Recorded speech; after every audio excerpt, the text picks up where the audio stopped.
मतलब हामी भरना।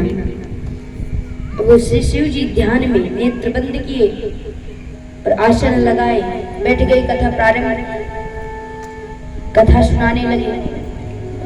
माता सुन रही थी, सुनते सुनते नींद आने लगी माता को।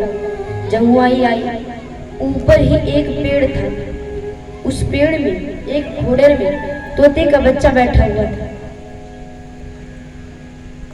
वह तोते का बच्चा बैठा हुआ था, वह भी कथा सुन रहा था। अब ये भैया श्रोता पर निर्भर करता है कि उसको कथा कैसी लगी, अच्छी लगी या खराब लगी, उसने कुछ सीखा या नहीं सीखा, ये श्रोता पर निर्भर करता है। अब सुखदेव, वह तोते का बच्चा भी बैठ करके सुन रहा था।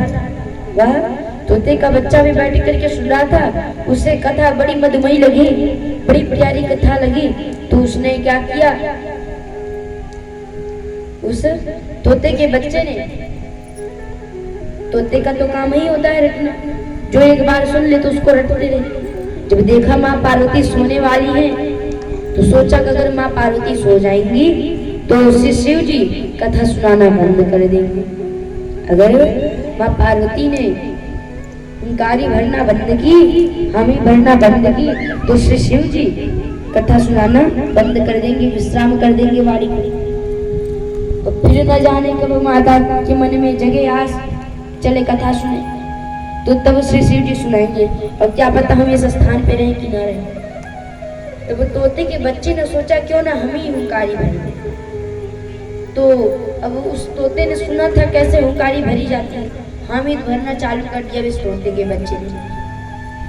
अब इस तोते के बच्चे ने हुंकारी भरना शुरू कर दिया। अब इस हुंकारी भरने लगा। श्री शिव जी को क्या पता कि माँ पार्वती है कि तोते का बच्चा। श्री शिव जी तो नेत्र बंद किए, कथा सुना रहे, नेत्र बंद किए। अब शिव जी को पता नहीं है तोते का बच्चा है कि माँ पार्वती।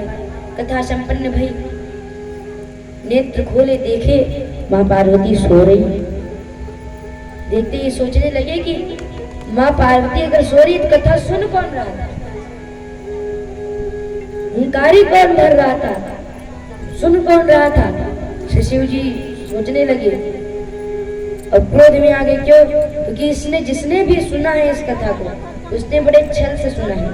सामने आके सुनता तो हम सुना भी देते, लेकिन उसने छल से सुना है।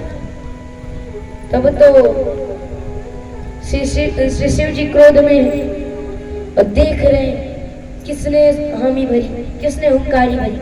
अचानक चला गया ध्यान उस तोते के बच्चे पर, पता चला किसी ने हुंकारी भरी। सो उठा लिया।